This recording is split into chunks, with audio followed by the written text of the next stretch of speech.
Hello guys, welcome to my channel. एक बार फिर से स्वागत है आप सबका हमारे नए लेक्चर में।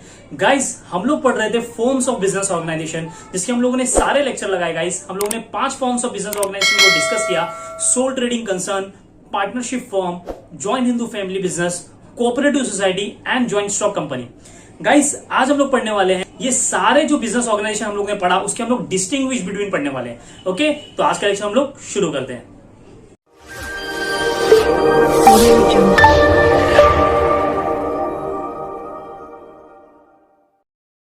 ओके गाइस, आप देख सकते हो स्क्रीन पर, ये रहा हमारा डिस्टिंग्विश बिटवीन। ओके, तो गाइस लाइन से दिया हुआ है। फर्स्ट कॉलम में बताया पॉइंट ऑफ डिफरेंसेस। यहाँ पे पॉइंट बता के रखा है कौन कौन से पॉइंट पे हम लोग डिस्कस करने वाले हैं। सबसे पहला दिखे रखा है सोल ट्रेडिंग कंसर्न, फिर है हमारा पार्टनरशिप फॉर्म, फिर थर्ड है guys joint Hindu family business यानी कि HUF, और फोर्थ है हमारा कोऑपरेटिव सोसाइटी, और लास्ट है हमारा guys joint stock company. Okay, तो गाइस ये सारे ऑर्गेनाइजेशन साथ में दिए हुए हैं, हमको इसके डिफरेंसेस पढ़ना है। ओके, तो आपको एग्जाम में पूछेगा कैसा डिस्टिंग्विश बिटवीन, या तो आपको पूछेगा sole trading concern and partnership form, यानी कि sole trading concern and partnership form के बीच में डिफरेंसेस बताओ, डिस्टिंग्विश लिखो। या तो आपको पूछेगा sole trading concern and joint stock company, यानी कि आपको आगे पीछे करके गाइस कैसे भी ये डिस्टिंग्विश पूछा जा सकता है। इसलिए हम लोग साइमल्टेनियसली पढ़ेंगे कि इसके डिफरेंसेस क्या है। ओके, तो सबसे पहला पॉइंट है हमारा गाइस सोल ट्रेडिंग कंसर्न में मीनिंग देखते हैं हम लोग सोल ट्रेडिंग कंसर्न का। It is owned and controlled by one person. Simple सा है गाइस कि जो सोल ट्रेडिंग कंसर्न है, हमको नाम से पता चल रहा है सोल ट्रेडिंग कंसर्न, यानी कि यहाँ पे इंडिविजुअल ओनरशिप है, इंडिविजुअल ओनर होता है यहाँ पे। तो यहाँ पे वही बताया गया मीनिंग में, it is owned and controlled by one person, यानी कि जो सोल ट्रेडिंग कंसर्न का बिजनेस होता है उसको ओन्ड यानी कि उसका ओनर और उसका कंट्रोलर एक ही पर्सन होता है। ओके, नेक्स्ट है हमारा partnership form. In this forms two or more partners come together to undertake a business activity and share profit। Partnership form में गाइस हम लोग ने पढ़ा था जब 2 या 2 से ज्यादा लोग मिलकर एक बिजनेस शुरू करते हैं और वो क्या करते हैं, बिजनेस के प्रॉफिट एंड लॉस को शेयर करते हैं, तो उसे कहा जाता है पार्टनरशिप फॉर्म। ओके, नेक्स्ट है हमारा जॉइंट हिंदू फैमिली बिजनेस। इसमें क्या बताया meaning, the ancestral business is conducted by family member of the joint Hindu family. यहां पे बताया गया गाइस कि जो बिजनेस होता है वो एंसेस्ट्रल बिजनेस होता है, यानी कि पुरखों का बिजनेस होता है, जो एक जॉइंट हिंदू फैमिली मिलकर क्या करती है, चलाती है। ओके, सिंपल सा बताया मीनिंग। थर्ड है हमारा cooperative society. It is a voluntary association of individuals to provide services to its member. Guys, हम लोग ने पढ़ा था कोऑपरेटिव सोसाइटी एक ऐसी ऑर्गेनाइजेशन होती है जो इसलिए शुरू की जाती है ताकि पब्लिक को सेवा प्रोवाइड कर सके, पब्लिक को सर्विस दे सके, ना कि प्रॉफिट कमाया जाए। ओके, तो यहां पे वही बताया गया एक ऐसी एसोसिएशन जो वॉलंटरी बनाई जाती है, यानी कि खुद से बनाई जाती है लोगों के द्वारा, और उनका ऑब्जेक्टिव होता है लोगों को सर्विस प्रोवाइड करना। ओके, नेक्स्ट है हमारा जॉइंट स्टॉक कंपनी। इसका मीनिंग क्या है guys, it is an incorporated association of individuals for profit having capital divided into transferable shares, the ownership of which is the condition of membership. बहुत बड़ा meaning दिया है guys यहाँ पे, जो मैंने वीडियो बताया था जॉइंट स्टॉक कंपनी का, उसमें शॉर्ट मीनिंग दिया हुआ है। इसका यहाँ पे मीनिंग बताया गया गाइस कि एक ऐसा ऑर्गेनाइजेशन, एक ऐसा एसोसिएशन जो इनकॉर्पोरेट किया जाता है, यानी कि फॉर्म किया जाता है by the individuals for profit having capital, यानी कि बहुत सारे लोग मिलकर एक कंपनी को खोलते हैं और जिनका ऑब्जेक्टिव होता है वो प्रॉफिट होता है, यानी कि ऐसी ऑर्गेनाइजेशन जो बनाई जाती है प्रॉफिट कमाने के लिए, उसको हम लोग बोलते हैं जॉइंट स्टॉक कंपनी। ओके, और यहाँ पे ओनरशिप कैसे पता चलती है गाइस, शेयर कैपिटल से पता चलती है, यानी कि जो भी शेयर होल्डर होते हैं, जो भी इन्वेस्ट करते हैं कंपनी में, वो सारे जो है वो कंपनी के शेयर होल्डर होते हैं, यानी कि ओनर होते हैं। ओके,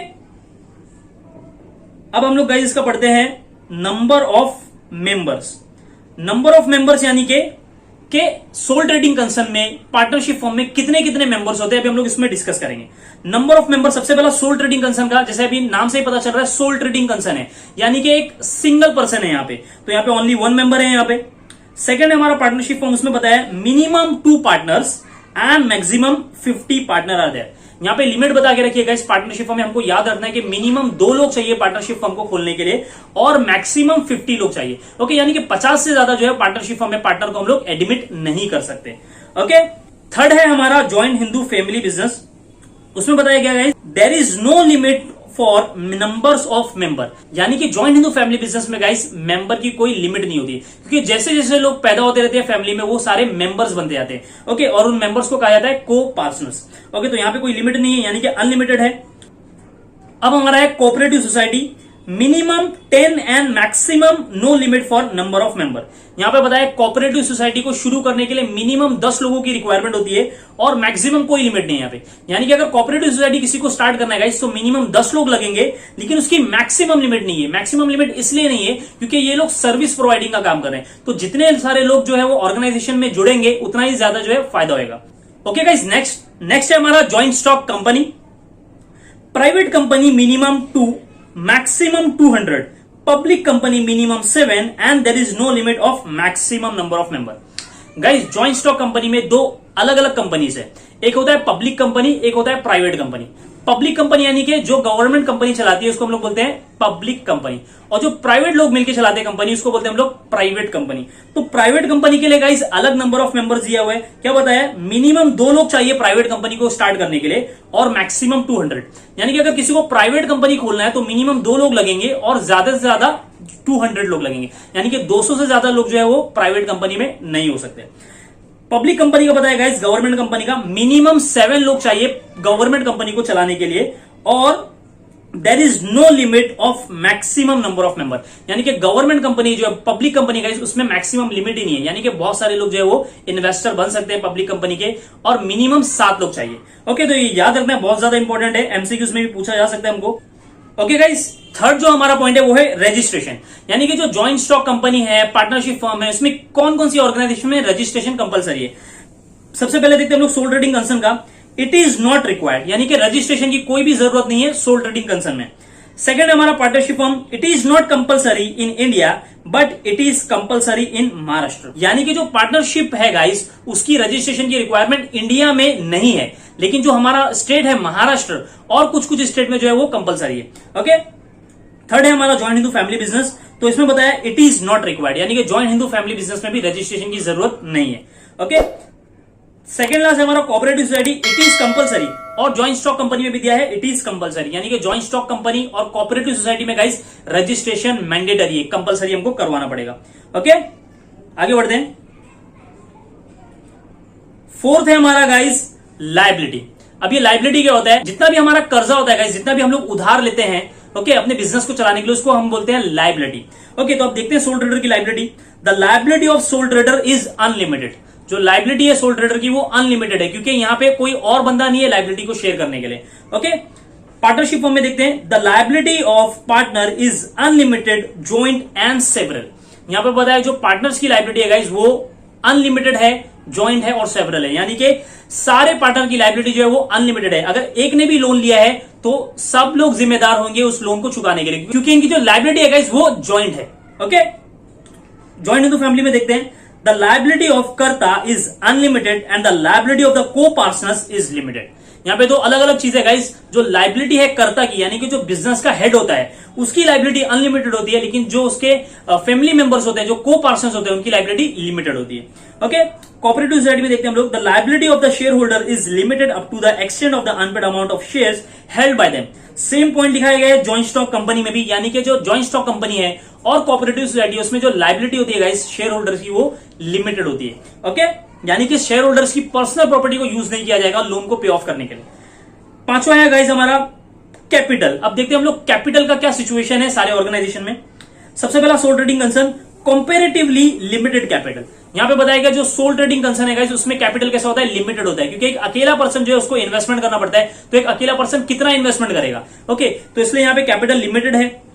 सेकंड, पार्टनरशिप फॉर्म में due to contribution of all the partners capital is more. यहां पे बताया गया क्योंकि बहुत सारे पार्टनर होते हैं तो यहां पे जो है कैपिटल जो है वो कंपैरेटिवली सोल ट्रेडिंग कंसर्न से ज्यादा होता है। ओके, क्योंकि सारे पार्टनर लोग क्या है मिलकर कंट्रीब्यूट करते हैं। जॉइंट हिंदू फैमिली में ancestral property is used as capital. यहां पे बताया गया जो कैपिटल होता है जॉइंट हिंदू फैमिली बिजनेस में, जो भी पुरखों की प्रॉपर्टी होती है, जो भी पुरखों की जो जायदाद होती है गाइस, वो सारे हमारा जो है यहाँ पे हम लोग एज अ कैपिटल यूज करते हैं। ओके, यानी कि बिजनेस में हम लोग लगाते हैं। नेक्स्ट है हमारा cooperative, comparatively more capital than sole trading concern, partnership firm and joint Hindu family business. यहाँ पे बताया जो कोऑपरेटिव सोसाइटी है गाइस, इसमें सोल ट्रेडिंग कंसर्न के कंपेयर में, जॉइंट हिंदू फैमिली बिजनेस के कंपेयर में और पार्टनरशिप फर्म के कंपेयर में यहाँ पे ज्यादा कैपिटल होते हैं। ओके, क्योंकि ये शेयर होल्डर्स लोग मिलकर चलाते हैं। नेक्स्ट हमारा जो जॉइंट स्टॉक कंपनी गाइस, यहाँ पे तो ह्यूज कैपिटल होता है। ओके, हम लोग ने मेरिट और डीमेरिट में भी देखा था गाइस, जॉइंट स्टॉक कंपनी का ये मेरिट है ह्यूज कैपिटल, यानी कि यहाँ पे बहुत सारे शेयर होल्डर्स होते हैं, वो 100 भी हो सकते हैं, 1000 भी हो सकते हैं। ओके, अभी हम लोग ने देखा जो जॉइंट स्टॉक कंपनी है उसमें जो पब्लिक कंपनी गाइस, उसमें कोई लिमिट ही नहीं है, यानी कि बहुत सारे शेयर होल्डर लोग जो है वो इन्वेस्ट कर सकते हैं। तो यहाँ पे कैपिटल जो है वो गाइस ह्यूज होता है। नेक्स्ट है हमारा सेक्रेसी। अब यहाँ पे बिजनेस की सीक्रेट्स कैसे होते हैं गाइस, सोल ट्रेडिंग कंसर्न में देयर इज मैक्सिमम सेक्रेसी। यहाँ पे बताया जो सोल ट्रेडिंग कंसर्न है उसमें मैक्सिमम सेक्रेसी है। पार्टनरशिप फर्म में secrecy is shared by the partner, सब मिलकर सेक्रेसी को शेयर करते हैं।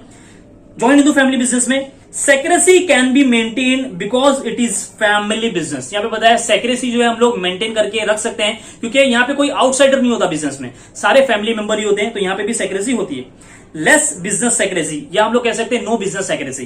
कोऑपरेटिव सोसाइटी गाइस, यहाँ पे हम लोग सर्विस प्रोवाइडिंग का काम कर रहे हैं, तो यहाँ पे सेक्रेसी बिजनेस में कोई होती नहीं है। Okay, less business secrecy. Again joint stock company में भी गाइस हमको क्या करना पड़ता है, हमारे एनुअल अकाउंट यानी कि profit and loss account, balance sheet को हम लोग को क्या करना पड़ता है, पब्लिश करना पड़ता है, लोगों को बताना पड़ता है, ऑडियंस को, ताकि इन्वेस्टर को यह पता चल सके कंपनी की पोजीशन क्या चल रही है। तो यहाँ पे बिजनेस की सेक्रेसी बचने का सवाल ही नहीं उठता। ओके, इसलिए यहाँ पे लेस सेक्रेसी है। सातवां गाइस हमारा पॉइंट है मैनेजमेंट। अभी यहां पे बताया गया कि बिजनेस को मैनेजमेंट कैसे किया जाता है अलग अलग ऑर्गेनाइजेशन में। सबसे पहला soul trader. A soul trader is the only manager of his business.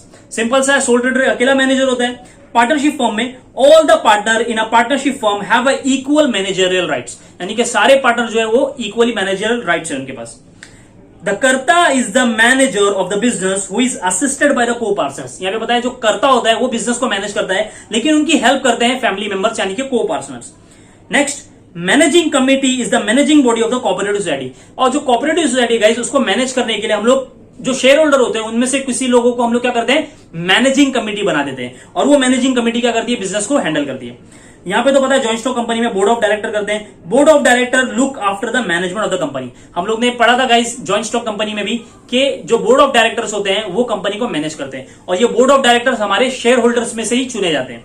Okay, stability. Stability का मतलब क्या होता है गाइस, कि बिजनेस लॉन्ग टर्म के लिए मार्केट में होता है या शॉर्ट टर्म के लिए होता है, उसको हम लोग बोलते हैं stability. There is a lack of stability as the business may be affected due to the death, insolvency of the sole trader। यहां पे बताया गया यहाँ पे बिजनेस में स्टेबिलिटी नहीं है, बिजनेस कभी भी बंद हो सकता है। अगर सोल ट्रेडर की डेथ हो गई या सोल ट्रेडर इंसॉल्वेंट हो गया, कंगाल हो गया, तो उसको क्या करना पड़ेगा, बिजनेस को बंद करना पड़ेगा। ओके, नेक्स्ट है हमारा partnership. There is a lack of stability as the business may be affected due to death, insolvency of the partner। Same as sole trader, अगर यहाँ पे कोई पार्टनर लोगों की डेथ हो गई तो यहाँ पे पार्टनरशिप हमारी डिसॉल्व हो जाएगी। अगर सिर्फ 2 ही लोग पार्टनर थे बिजनेस में और एक पार्टनर की डेथ हो गई तो ये पार्टनरशिप फर्म तो रहा ही नहीं, इसलिए बिजनेस क्या हो जाएगा, हमारा बंद हो जाएगा। ओके, नेक्स्ट है हमारा it is comparatively more stable since after the death of the karta the next senior most family member become the karta and continues the business activity. यहां पे बताया गया गाइस जो जॉइंट हिंदू फैमिली बिजनेस है हमारा, उसमें स्टेबिलिटी होती है, यानी कि अगर एक फैमिली मेंबर्स मर जाता है तो उससे जॉइंट हिंदू फैमिली बिजनेस को कोई फर्क नहीं पड़ता, और अगर बिजनेस का जो कर्ता है, जो हेड है, अगर वो भी मर गया तो नेक्स्ट जो हमारा सीनियर होगा गाइस फैमिली में, उसको हम कर्ता बना देंगे। ओके, बिजनेस को मैनेज करने के लिए। कोऑपरेटिव सोसाइटी में देखते हैं guys, it is a stable business due to the independent legal status. यहां पे बताया जो कोऑपरेटिव सोसाइटी है गाइस वो स्टेबल बिजनेस है, उसमें स्टेबिलिटी है, क्योंकि जो कोऑपरेटिव सोसाइटी है वो अपने मेंबर से क्या है गाइस, सेपरेट है, वो सेपरेट एंटिटी है, तो उसके मेंबर्स की डेथ हो जाती है तो कोऑपरेटिव सोसाइटी कंटिन्यू चलते रहेगी। ओके, कंपनी का भी सेम वैसे ही है, it is stable business due to the independent legal status. Company भी जो गाइस वो सेपरेट लीगल एंटिटी है, यानी कि अगर 1-2 शेयर होल्डर्स जो है वो इंसॉल्वेंट हो जाते हैं या उनकी डेथ हो जाती है तो कंपनी जो है वो कंटिन्यू चलते रहेगी, कंपनी बंद नहीं होगी। ओके, क्योंकि कंपनी का स्टेटस कैसा है गाइस, इंडिपेंडेंट है, अपना खुद से सेपरेट है। नेक्स्ट है हमारा गवर्नमेंट कंट्रोल। अभी देखते हैं गाइस गवर्नमेंट के रिस्ट्रिक्शन या गवर्नमेंट के कंट्रोल कैसे कैसे होते हैं इन सारे ऑर्गेनाइजेशन में। सबसे पहला sole trading concern, there is a minimum government interference. यहां पे गवर्नमेंट की ज्यादा दखलंदाजी नहीं होती सोल ट्रेडिंग कंसर्न में। पार्टनरशिप फर्म में there is minimum government interference, same as sole trading concern. Partnership firm में भी गवर्नमेंट की ज्यादा रिस्ट्रिक्शंस नहीं होती। There is limited government interference. यहां पे जो guys joint Hindu family business में बताया गया, गवर्नमेंट की इंटरफेरेंस होती है लेकिन लिमिटेड होती है। Okay, there is a strict government control. यहां पे बताया जो कोऑपरेटिव सोसाइटी है यहां पे गवर्नमेंट का स्ट्रिक्ट कंट्रोल होता है, और हमारे जॉइंट स्टॉक कंपनी में जो है गवर्नमेंट का स्ट्रिक्ट कंट्रोल होता है। ओके, क्योंकि ये बड़ी बड़ी कंपनीज होती है इसलिए गवर्नमेंट के रूल्स ज्यादा यहां पे फॉलो करने की हमको जरूरत पड़ती है। ओके, आगे बढ़ते हैं हम लोग।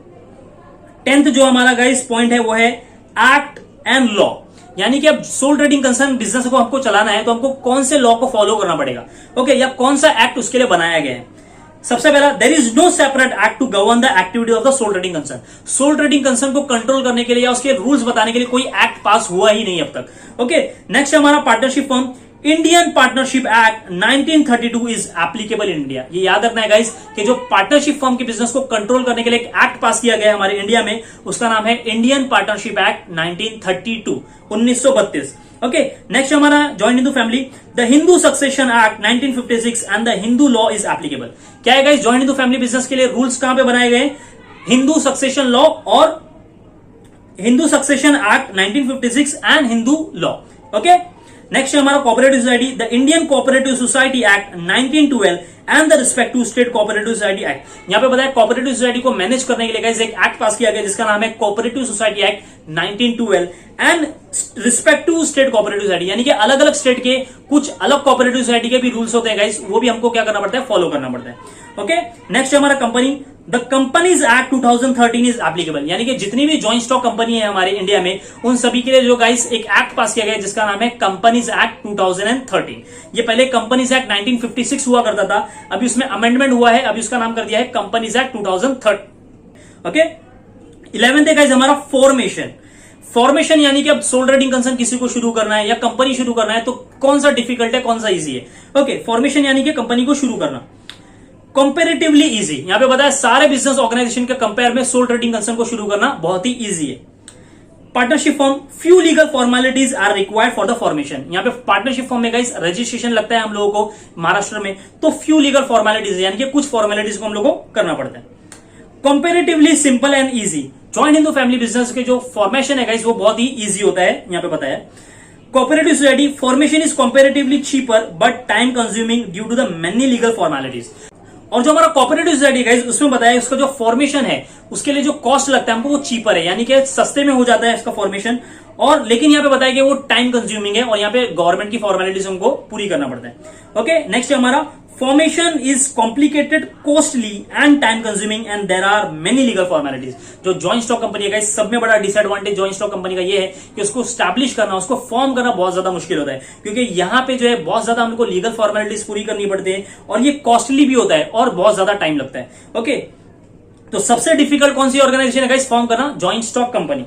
ओके, लास्ट हमारा पॉइंट है गाइस वोटिंग राइट्स। अब यहाँ पे जो कंपनी होती है गाइस उसमें वोटिंग होती है, अगर कुछ बिजनेस के डिसीजन लेना है हमको तो वोट किया जाता है शेयर होल्डर के द्वारा। तो ये वोटिंग राइट्स कौन कौन सी ऑर्गेनाइजेशन में है, सबसे पहला सोल ट्रेडिंग कंसर्न में वोटिंग राइट्स एक अकेला ही पर्सन है, वो खुद ही अपने डिसीजन लेता है, तो यहाँ पे वोट की तो जरूरत ही नहीं है। पार्टनरशिप फॉर्म में भी वोटिंग नहीं होती गाइस, पार्टनर लोग म्यूचुअल अंडरस्टैंडिंग पर डिसीजन लेते हैं, यानी कि मिलके क्या करते हैं, डिसीजन लेते हैं। जॉइंट हिंदू फैमिली बिजनेस में भी नहीं होता गाइस वोटिंग वगैरह का सिचुएशन, क्योंकि जो भी बिजनेस के डिसीजन होते हैं वो करता लेता है हेड ऑफ द फैमिली। हाँ गाइस, जो वोटिंग राइट्स है गाइस वो हमको जॉइंट स्टॉक कंपनी और कोऑपरेटिव सोसाइटी में देखने को मिलती है। पढ़ते हैं हम लोग, the principle of one member one vote is followed. बताया कि जो कोऑपरेटिव सोसाइटी है उसमें प्रिंसिपल है वोटिंग का, वन मेंबर वन वोट, यानी कि एक मेंबर के द्वारा एक वोट लिया जाता है।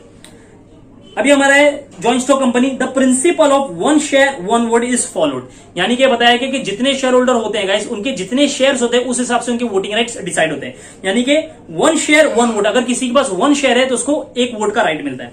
Okay, one share one vote is followed. Okay, तो गाइस ये था हमारा डिस्टिंग्विश बिटवीन। होप के गाइस आपको क्लियरली समझ में आ गया होगा। अगर आपको गाइस ये सारे फॉर्म्स ऑफ बिजनेस ऑर्गेनाइजेशन को डिटेल में समझना है, उनके एडवांटेज और डिसएडवांटेज को देखना है, तो आप मेरे चैनल पे विजिट कर सकते हो, आपको वहां पे सारे forms of business organisation one by one मिल जाएंगे। ओके, तो आज के लेक्चर को हम लोग यहीं पे खत्म करते हैं। ओके गाइस, होप कि आप लोगों को लेक्चर अच्छा लगा होगा। मिलते हैं हमारे नए लेक्चर में कुछ नए टॉपिक्स के साथ। ओके गाइस, अगर आपको मेरा लेक्चर अच्छा लगता है तो प्लीज इसको लाइक करिए, दोस्तों में शेयर करिए और सब्सक्राइब करिए और बेल आइकन पे क्लिक कर देना। ओके गाइस, तो जब तक के लिए गुड बाय, टेक केयर।